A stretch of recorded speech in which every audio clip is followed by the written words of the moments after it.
Hello.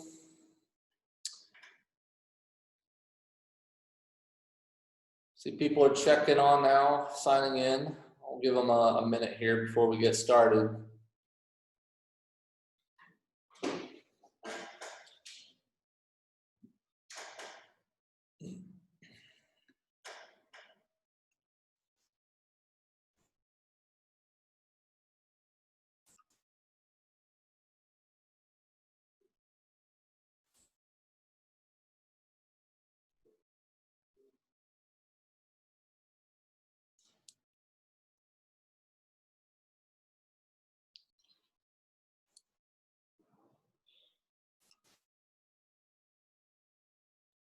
Okay, I got 1:30 here, my time, about 10:30 a.m.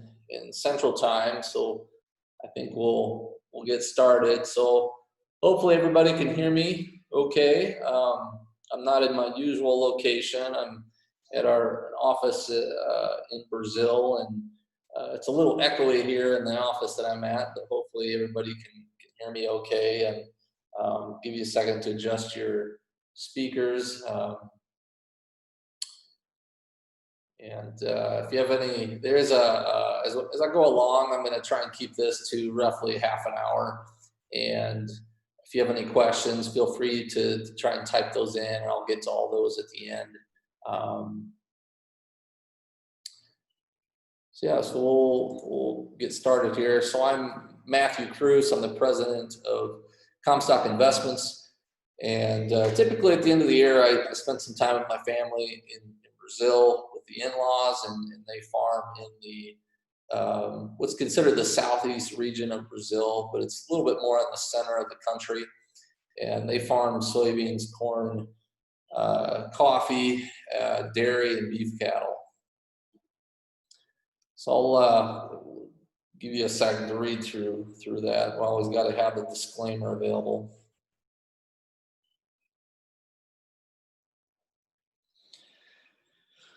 So if we're going to talk about Brazil and the growth that's taking place, we have to talk first about what's driving that growth and the population increase that we're seeing in the world, and where it's going to be headed. And most people can tell you that there's a lot of population growth in Asia, and that's where it all is. And that's true. You can see here in the yellow that's where a lot of that population has been growing dramatically, and will continue to grow on through the end of this century. But what a lot of people maybe don't know is that you're going to see an even greater increase in growth from Africa.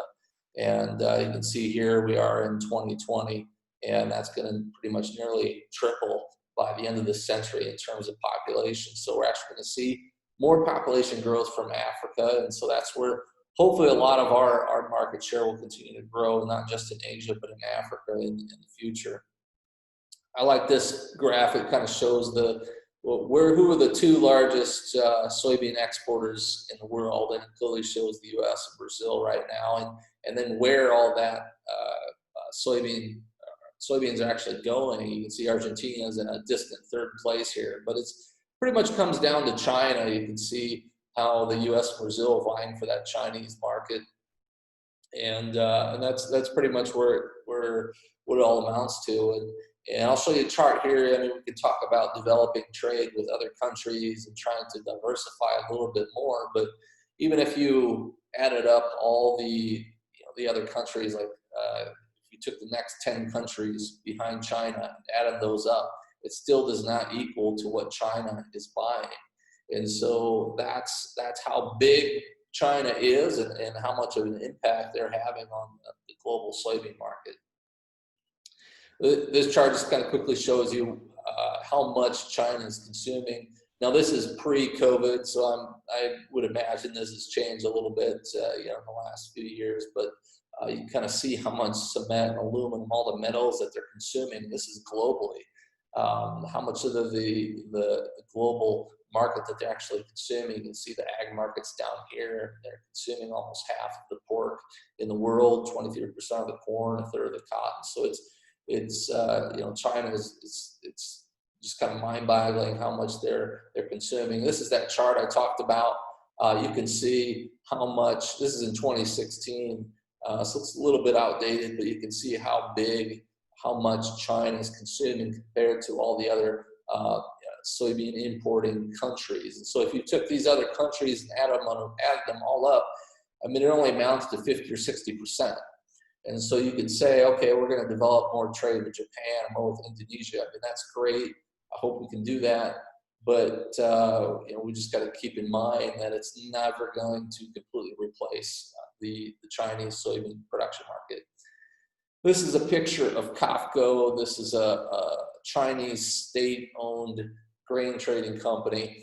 And this is in the middle of Mato Grosso. And so it's kind of interesting to drive through Mato Grosso. And basically, China is so focused or concerned about developing their direct trade and their supply line, securing their supply line of soybeans, that they're sourcing it directly in the heart of Brazil. And so it's just kind of unusual, when you drive through these regions of growing regions of Brazil, to see these Chinese letters, on these grain bins in the middle of Brazil.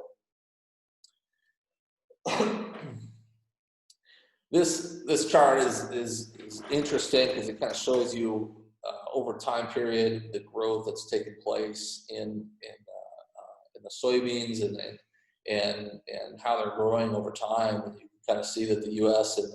in the 80s and 90s had a pretty hefty lead, and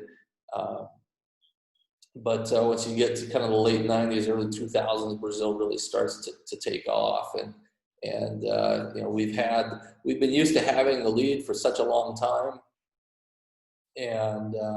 but Brazil has really gained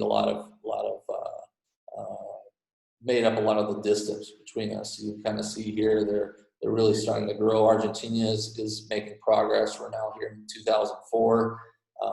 You can kind of see the growth that's taking place.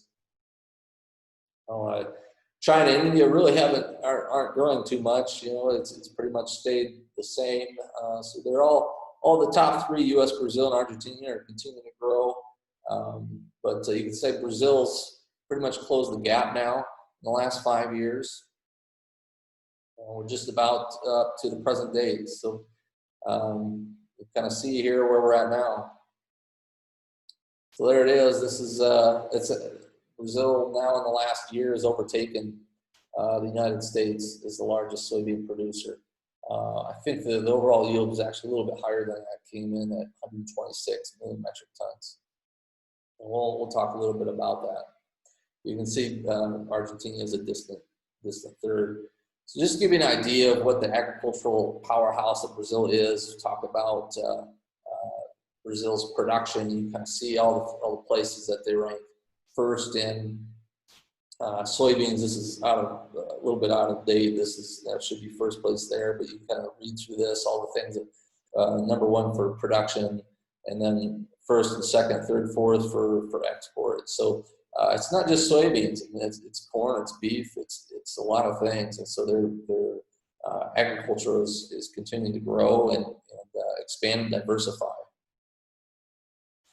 So talking about just in the last couple of years, specifically in soybeans, they set a record last year. Their 2019-2020 crop, planting a little over 91 million acres, producing 126 million metric tons.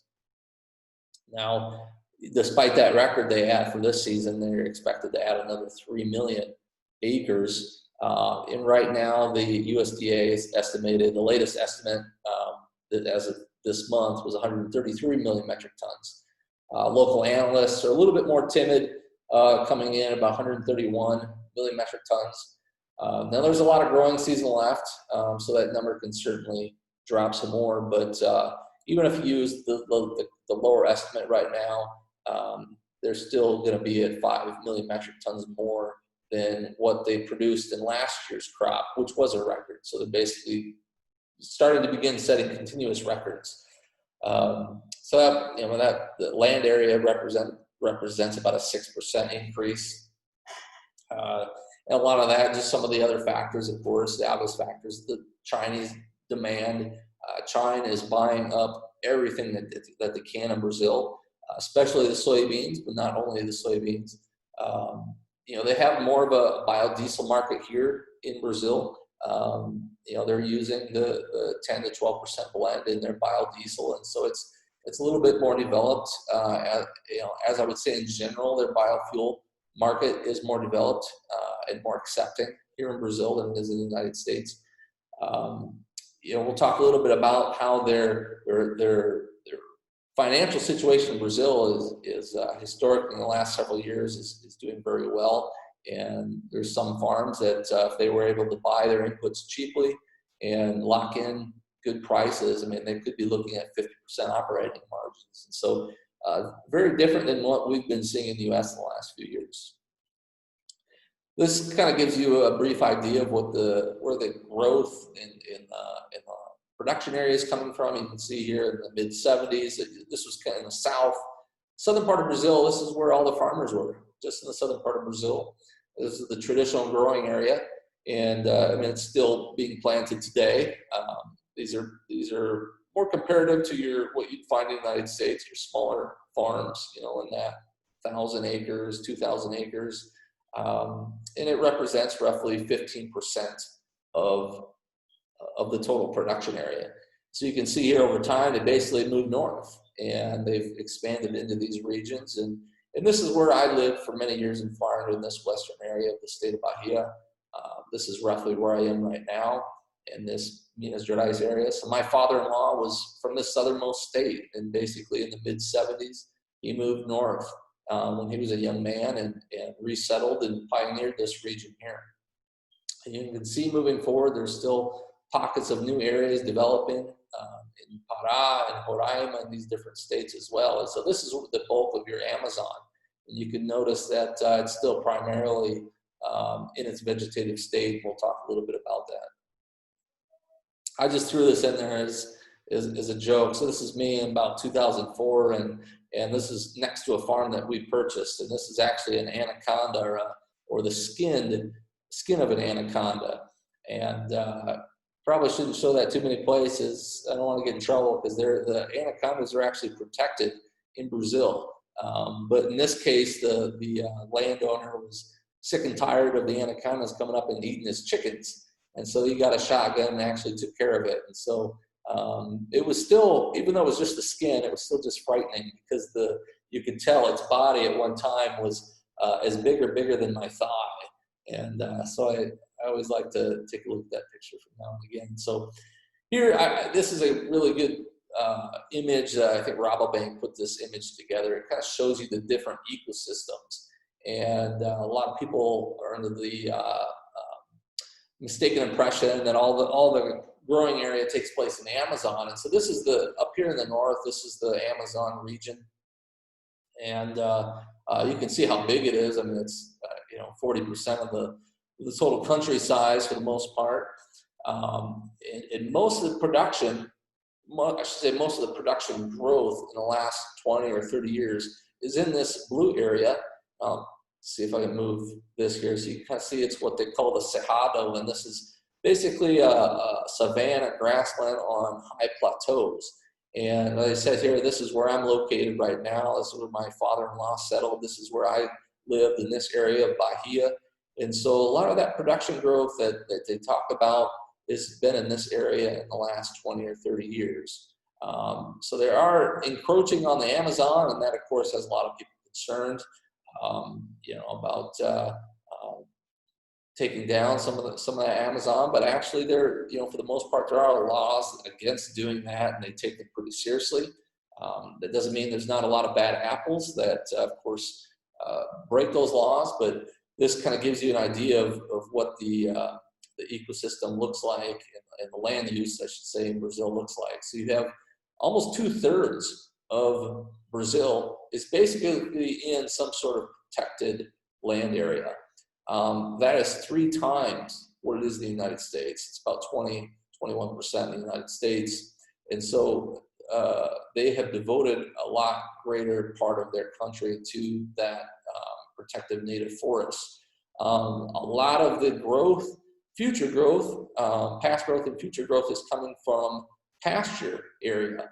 And Brazil has a tremendous amount of pasture and cattle.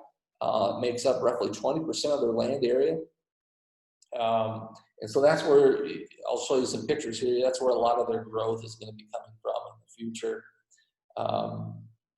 But no, certainly this native forest area, you know, people talk about instances of, oh, they're turning on the rainforest, and has that happened? Yeah, certainly. But by and all, I mean, most people respect that. I mean, there's always going to be bad apples that are, you know, don't follow the law, similar to anywhere else. But a lot of these large groups, these large professional farming companies, I mean, are not blatantly going out and just ripping up the rainforest. This gives you an idea of what a lot of that pasture land looks like. Now, there are 230 million head of cattle in Brazil. That's an estimated number, that, and it's quite a bit larger, more than in the United States. And so you have all this land available. It's considered kind of a low investment, low return model. And so as time goes on, what changes? What's the motivating factor to develop that into row crop production? And the answer is money. That the land value goes up tremendously as you can develop it. This is just one example of land that is in its natural state. And why, you know, what's the incentive for converting that to the farmland? It's just basically the value of the land will increase. Now, there's laws against developing a lot of that land, depending on where you're at. As much as 80% of the land that you're farming, or the land that you own, has to stay in reserve and stay protected. And I would say, for the most part, I mean, people honor that. Now, this gives you kind of a before-after. Here's some pasture land and what it looks like after it's been developed and put into soybeans. This is kind of a long-term soybean and corn production projection, and I show you this just to kind of see where they've been in the past. And I mean, essentially, they're you know, more than, you know, since 2005, they more than have doubled their output, and so they're actually increasing beating their projections for growth. You can see here in the 1920, they actually ended up producing 126 million metric tons. You know, at the time that this was done, they were only projecting 112, and now they're, you know, closer to 130. So the trend is accelerating. It isn't just that it's going up; it's going up quicker is basically what's happening. And a lot of that is just because of the productivity in their economic system, the way they're working, that it's just in their favor right now with really favorable prices. And so it's kind of the same situation in corn production. Maybe quite not as quick, but you know, they're still projecting, you know, to be above 100 million metric tons to 110 million metric tons for this 2021 crop year. And so similar trend, what they're, you know, basically in the last 10 to 15 years, they're more than doubling the overall crop size. This gives you more of an up-to-date look at where all the concentrated production areas are. And so this shows you the soybean production. So the darker it gets means that there's more concentrated production of soybeans in this region. And so this is that southern area that we talked about, you know, that traditional area. And then moving on north, you can see Mato Grosso is probably the more well-known state. A lot of you have probably heard of that state there. And this is where, you know, roughly 40% of the total crop output is coming from, right here in the center part of the state. This Bahia, this is another strong production area. This is where I was located. I'll show you now. This overlays where a lot of the road systems are. We'll talk a little bit about the infrastructure and the transportation. You can see a lot of these main roads. These are in blue or asphalted roads. Now, in the last year, this is red, denoting that it is under construction. But actually, in the last 12 months, they finished this, and I have a picture of that too. I'll show you.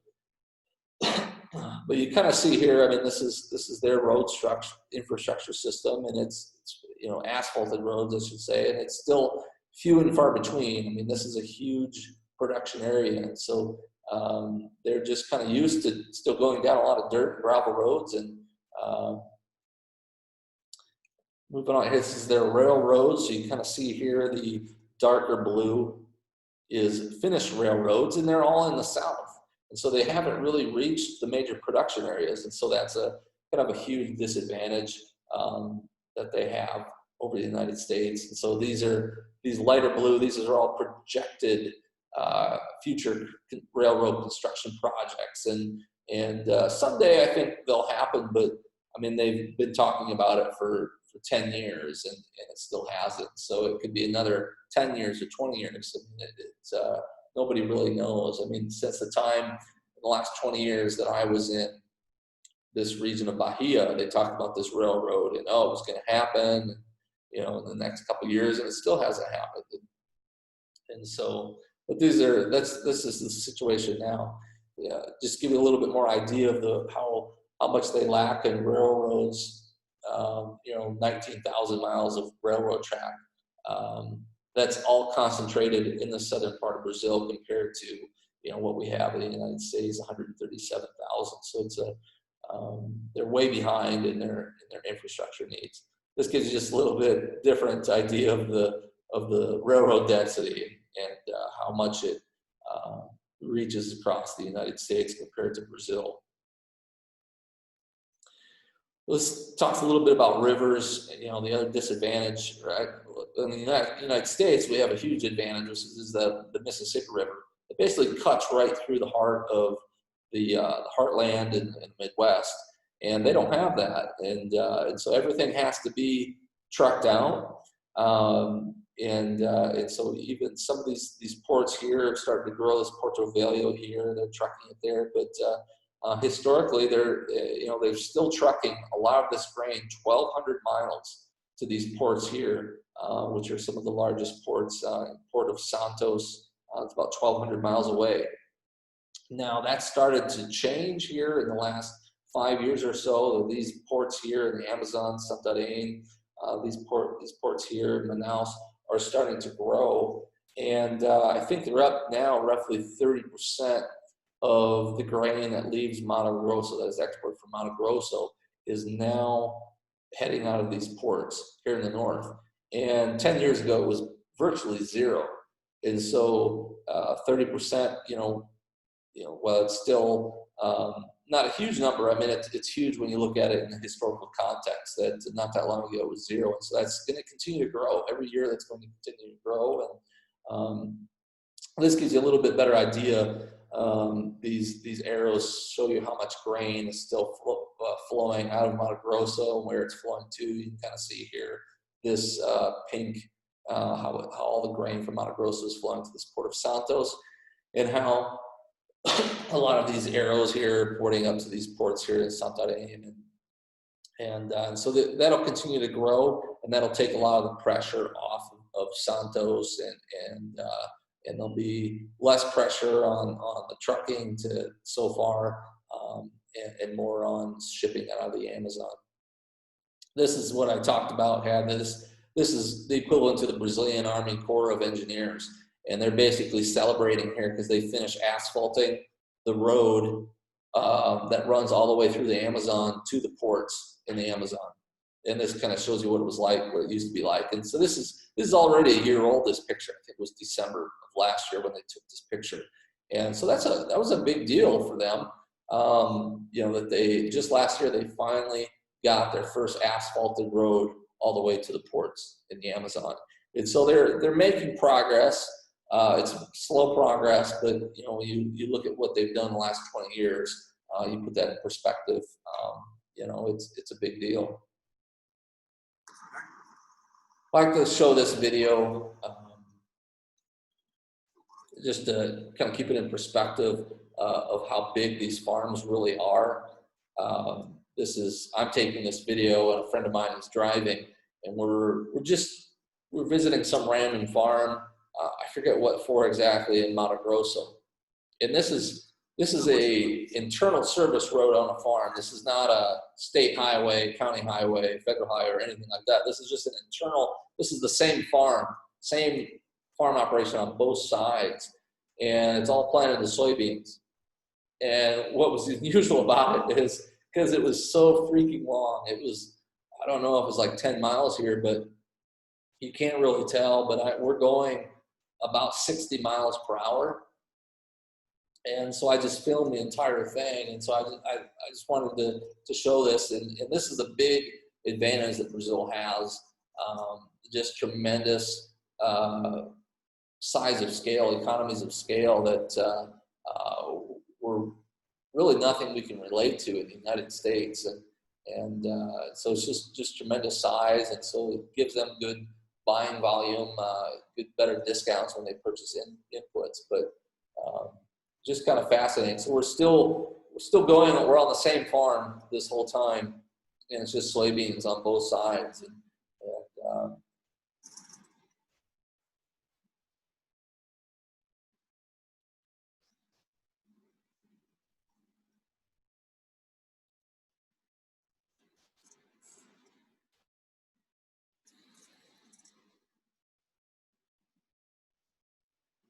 I had to film this because people can't really believe it. And you try and explain this to them. And we had a tour of Americans that came down with me in January, right before the pandemic started, and they kind of got to see this stuff firsthand. And they kind of, everybody says the same thing. They said the same thing, that when you're down there, you just, there's no way to describe it. The pictures don't do it justice. And so I thought this was probably this video was one of the better images that tried to explain how big these farms are. So this is the same farm this entire time, one property, and it's just the internal road system. And the farmer maintains it. He doesn't get any government help to maintain this. It looks like on some of those mounds that we go over, they're basically terraces. Look like they put some gravel on some of that, but for the most part, this is just a dirt road in the center part of that runs through the farm.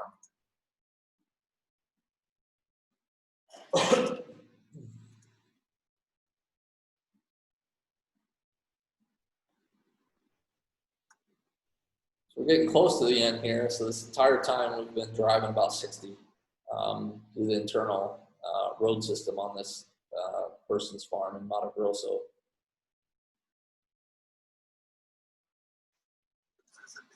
So here we are, we finally reached the end of that farm. Just touching again on some of the different ports in Mato Grosso. These are what they look like. I mean, they aren't huge, they aren't fancy, but they are growing, and their capacity is growing every year. So these are some of the main ports in Pará, the Amazon state. So you can kind of get an idea of what they look like. This gives a little bit idea of these different Santarém, these different areas where some of those port systems are, and how that grain is moving out. So this is Porto Velho. That's right in the center of South America, basically, and so that is a small port that they're able to get grain out to there, take it out on the Rio Madeira, which is basically a large Amazon tributary, and so it's lowers the cost quite a bit of shipping instead of having to ship it all the way to Santos here in the south. So let's talk a little bit about corn. We've mostly been talking about soybeans up until now. So you can see that the corn area production is it's basically following in step with the soybeans. And so last year they were 44.7 million acres, and now they're expected to surpass 46 million acres. Now we'll see if they actually reach that 46 million acres this year, because they had a little bit of dry weather in Mato Grosso, and so I think they're actually probably going to end up trimming some of those acres that they won't go to corn, or they'll leave it unplanted. But they're at the point now where they're continuous, they're surpassing 100 million metric tons. And a lot of that's just from the seed technology has improved. When I first came to Brazil in the early 2000s, 100 bushel per acre was a decent normal crop. And it just seemed like once they started bringing a lot of the seed technology, that changed, and yield expectations, increased, ratcheted up to 180, 200 bushels per acre. A lot of that crop size is coming from the second crop. And it used to be that the second crop is actually called the safrinha, which means little crop. And the reason for that is because it was the smaller crop. It was planted behind soybeans. But now it's just gotten so big that they've expanded the area that that little crop is actually the largest crop, and it accounts for 2/3, roughly, almost 70% of the corn crop. And so this gives you an idea of the Brazilian corn production. You can see that it's more than doubled in the last 20 years, and so the trend is clearly up. And so they're at the point here now where they're surpassing this 100 million metric tons continually. They had a little bit of drought here, you can see, in this 2017-28 period. This gives you an idea of that the comparison between the two crops. So there's two corn crops. You have the first. So looking at back 20 years ago, 19 years ago, in the 2001, 2002 crop, that first crop, summer crop, was made up 85%, and now it only makes up 41%. So basically, that second crop is gotten bigger, and made up 15% 20 years ago, and now it's almost 60%. This is as of 2014, it's continued to grow. Now it's getting closer to 70%. So it's continuing to grow in size. And this just tells you a little bit the same thing in a different way, just comparing how this is the second season crop that's expanded and growing, and that first crop has pretty much just stayed stagnant in the last 20 years. And the second crop is just following the soybeans. So as the soybean area expands, they're planting corn behind it as a rotational crop. This gives you an idea of how U.S. and Brazil corn exports are fighting for the market. And you can see here in the light blue how Brazil has been eating into the U.S. market share, and pretty much corn exports haven't fallen off too hard.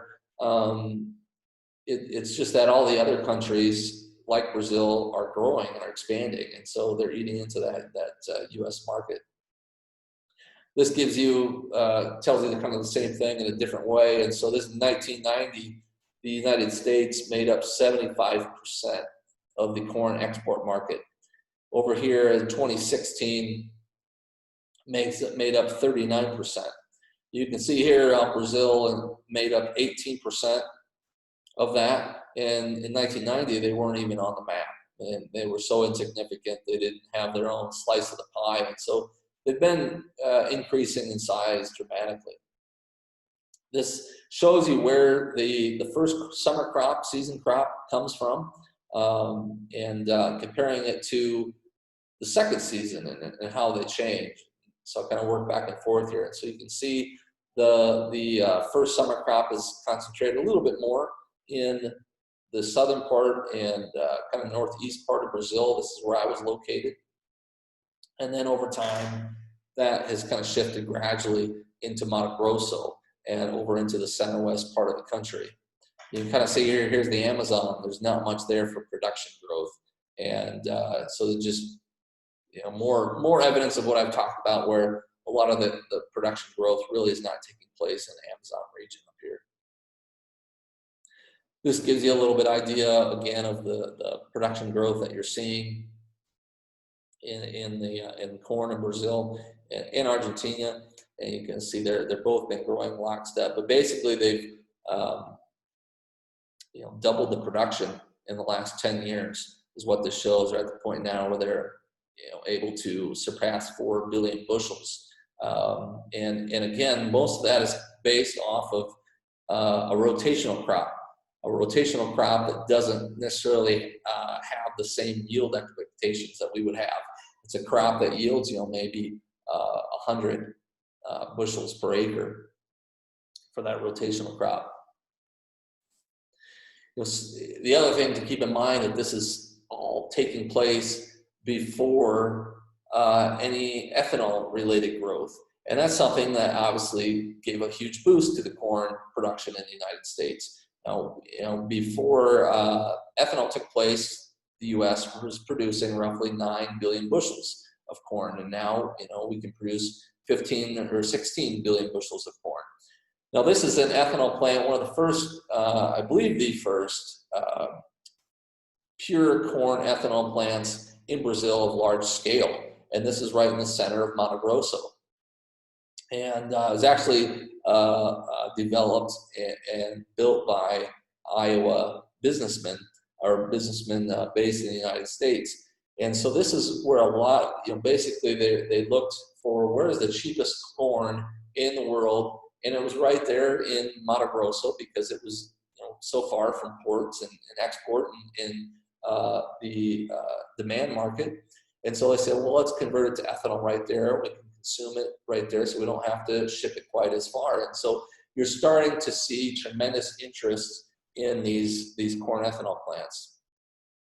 Now, historically, if you brought up corn ethanol to a Brazilian, 10, 20 years ago, if I bring it up to Brazilian, they kind of roll their eyes and say, oh no, sugarcane is way better, way more efficient. And I think what we're finding is that's not really true. I'm not saying that there's not sugarcane is not profitable or is not sufficient, but there's certainly a place for corn ethanol in Brazil, and I think that's becoming more self-evident as time goes on. Some of the disadvantages of sugarcane is that you have to, all the land has to be very close to where the actual mill is, very close. And so what happens is the land values go up tremendously. A lot of the actual sugar mill owners end up buying or renting the land themselves. Now imagine if corn ethanol plants in the United States had to start buying land or renting land to source all their sugarcane, because that's kind of the situation that happens in Brazil. And so it's just a even more capital intensive proposition than what they're used to in the United States. The other thing is, you can obviously store corn for, long periods of time, easily for a year, and that's not the case with sugarcane. You have to process that sugarcane within 3 days of harvesting it.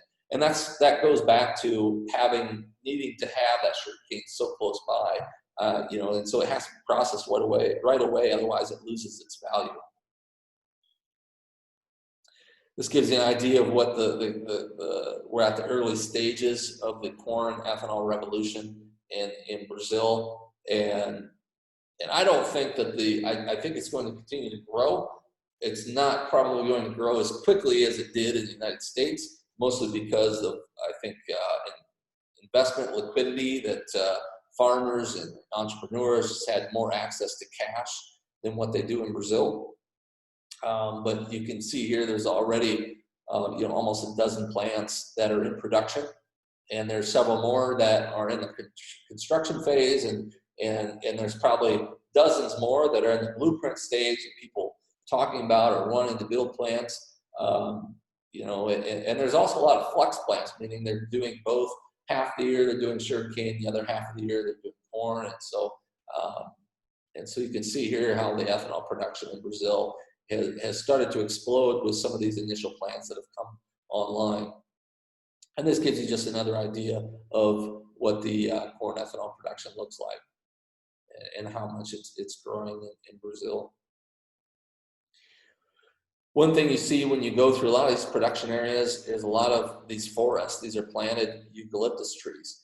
And one disadvantage that the corn ethanol plants have in Brazil over the United States is, in the United States, you just easily hook up your plant to natural gas line, and that's how you power your plant. Natural gas is abundant, it's cheap, it's only gotten cheaper in the last decade, but they don't have anything like that in Brazil, at least not in these production areas. And so they're actually growing their own power in the form of these trees. I suppose the advantage or argument to that is it makes them more arguably more carbon neutral and leaves a smaller footprint on the planet. but it's still, this is a timely process as well that costs a lot of money, because a lot of these trees will take 7 years to reach full productivity. But it's interesting that you find these scattered throughout these, you can see it's right next to this cornfield. And so you have these forests planted right next to, corn and soybean fields. This is something the USDA put out a few years ago, and just their production on global ethanol use. And you can kind of see here that they're, at least in their minds, they're expecting growth for ethanol production and exports in Brazil, and they see it kind of trailing off here in the United States. And I guess that's what's disappointing about this is you have Brazil, which is still arguably a third world country, that has been able to figure out the advantages of biofuels in their country, and it's something that they support and they encourage and their government gets behind. And we just haven't seen that happen in the United States, and so that's pretty frustrating. I mean, their ethanol blend in Brazil is 27.5%, and we have a hard time getting beyond 10%. And we make up all the excuses why that can't happen. It's not. People think it's not good for the environment, or not good for engines. I mean, it's all nonsense, because they've been doing it in Brazil for quite a long time. And Brazil is energy self-sufficient, and it's been good for their economy, and it's made them less dependent on petroleum products. Again, this just kind of gives you an idea of how much that the first crop in the blue and the second crop in orange is the second crop of corn, and how much that's increased over time. So the blue, the first crop, has kind of stayed stagnant, dropped a little bit, and then the orange, the safrinha crop, has really taken off. And so this is an image of pictures of the group that we took with us to Brazil in January, right before the pandemic started. And this is in Rio, of course. This is on my family's farm, their dairy here in Brazil.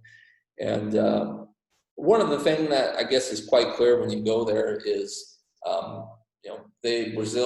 Brazilians are outspoken about the fact that they intend to be the world's new food supplier, and they don't really pull any punches. And there's a funny story. When we were in Mato Grosso, we met with a farmer, and the people on the tour were asking him what his cost of production was. And he says, well, I don't know if I want to answer that question. And I said, why? Well, he says, well, I was in the United States recently, and I asked an American farmer that same question, and I think he lied to me. And I said, well, why do you think he lied to you? Why would you think that? He says, well, the numbers he gave me didn't make any sense. The numbers he gave me, he was losing money. And I told everybody on the tour what he said, and they kind of laughed, and they said, no, he's probably telling you the truth. He very well might have been losing money the last few years. And in their mind, they could not even fathom that. And so that Brazilian farmer just assumed the American had lied to him. And I just thought that was kind of an interesting, funny story. I mean, they're making so much money right now. They can't understand or fathom how the big, powerful American farmers, where a lot of their technology has come from, are not competitive with them. A lot of that is due to this, talking about the grain prices. Now, a lot of people, people talk about how China looks like they're getting closer to meeting their phase 1 obligations in the trade wars. I would say it sure doesn't seem to me like it's about them wanting to meet the phase 1 trade agreements. I mean, in the first half of the year, they didn't buy hardly anything for the United States. They were buying gangbusters in Brazil because the grain was so much cheaper. So for China, it just still seems like it's all about making the best deal, not necessarily following through on their trade agreement, which is two different things. So this chart kind of shows you the difference in how Brazil's currency is changed and made their grain more competitive or cheaper than what it has been in the United States. And a lot of that is just due to the currency.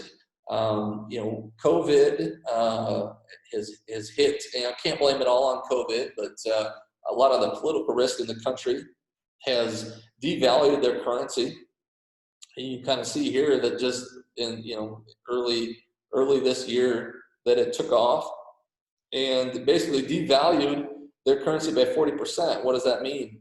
It basically means their products that they export, like soybeans, suddenly become 40% cheaper to outside buyers like China. Now that has started to come back down a little bit, and over time we hope that that will normalize. But basically here, since December or January of 2020, January of this year, Brazilian prices have in local currency went through the roof. So the Brazilian farmer is making all this money in local currency, and the Chinese buyers are thinking, well, this is the cheapest soybeans in the world right now, so they can't get enough of it. I mean, they would have bought more soybeans if it was available. Brazil would have sold them more soybeans if there was more available. And I think that they would have forgotten about the Phase 1 agreement that they had with the United States, but they essentially ran out of soybeans. There's no more left, and so Brazil's actually starting to import some soybeans into the country. So I'm kind of coming here into the end. If you have any questions, feel free to type them in. But looking at summing up some of the challenges in Brazil, I mean, it isn't all roses and rainbows. I mean, they have a lot of economic problems, a lot of political problems. They impeached the president a few years ago. That caused tremendous turmoil. There's going to be a lot of discussion and debate surrounding our environmental issues.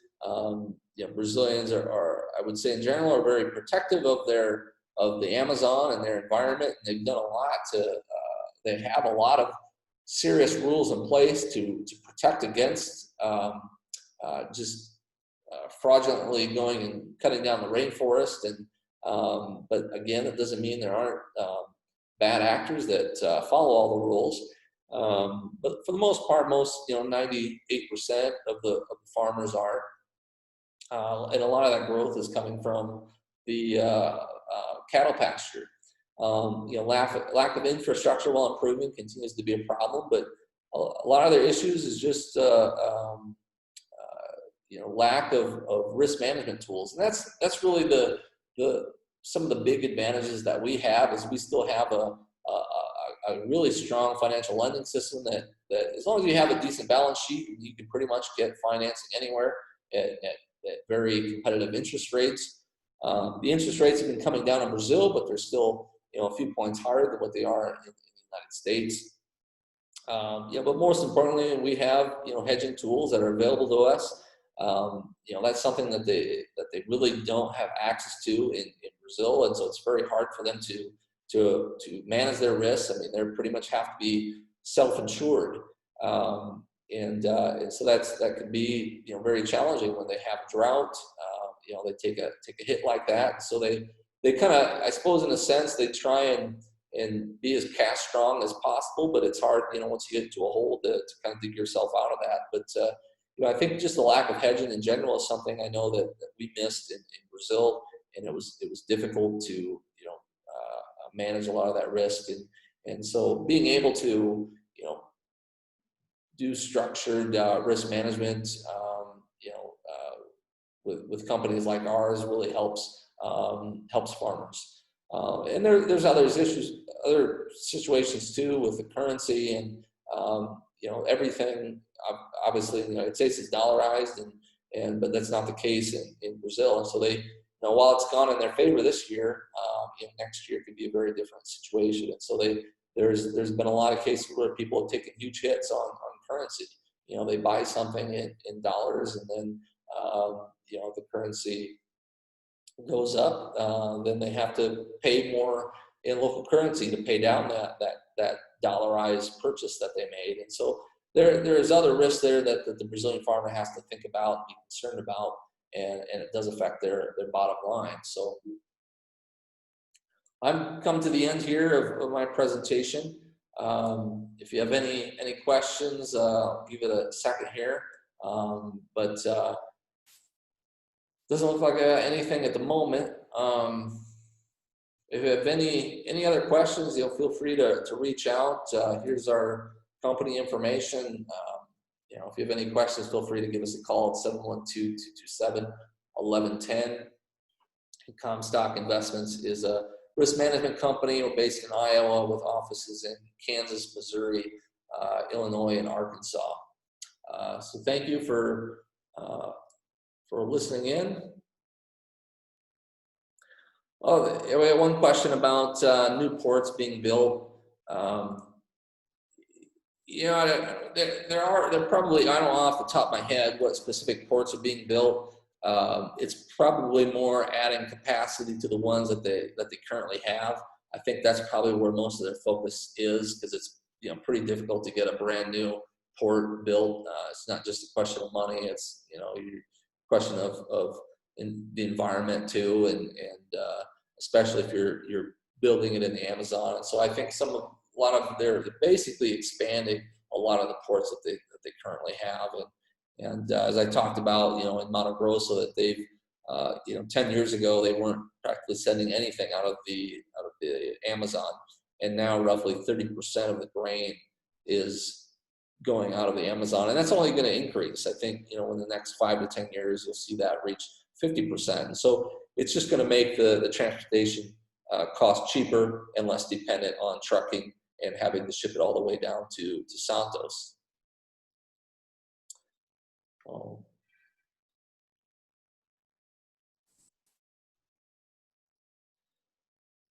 Beef feedlots, expansion of beef feedlots. There's a question about that. I think what you are going to see, we talked about a lot of the pasture land and cattle, and as that land is getting converted to row crop, they aren't necessarily just going to sell those cattle and be done with cattle production. They're basically going to go to more of a confinement system, which takes more money up front, so it's more a capital intensive project. But I think you are slowly seeing that conversion to more confinement type structure in Brazil. And so the number of cattle actually won't go down. I think you'll see cattle production, beef output actually increase over time as well, and you're already seeing that. So just because they're taking away all the pasture land for cattle in their traditional system, and I shouldn't say they're taking it all away, but because there's that push to pasture conversion to row crop, doesn't mean that the actual beef output is going to drop. Yeah, that's a good question. A point that I didn't bring up is the DDGs from those corn ethanol plants.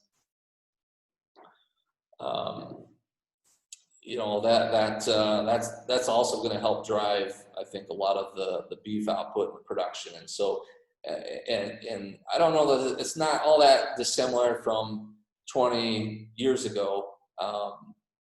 The DDG market was non-existent at one time in the United States, and that was a market that had to be developed, and it was developed successfully. And so that you're seeing that now happening in Brazil, that they're making a big push to those selling the DDGs and expanding that market, and so that's only going to, I think, continue to help the beef output continue to grow, and they'll end up exporting that beef as well if they need to. So it's still kind of in its infancy, but they've in the last 5 years they've made a tremendous amount of progress on that front.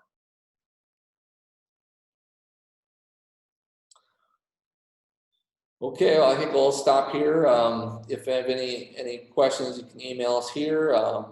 Feel free to give us a call at 712-227-1110. Hope you enjoy the program. Thank you, and have a good day.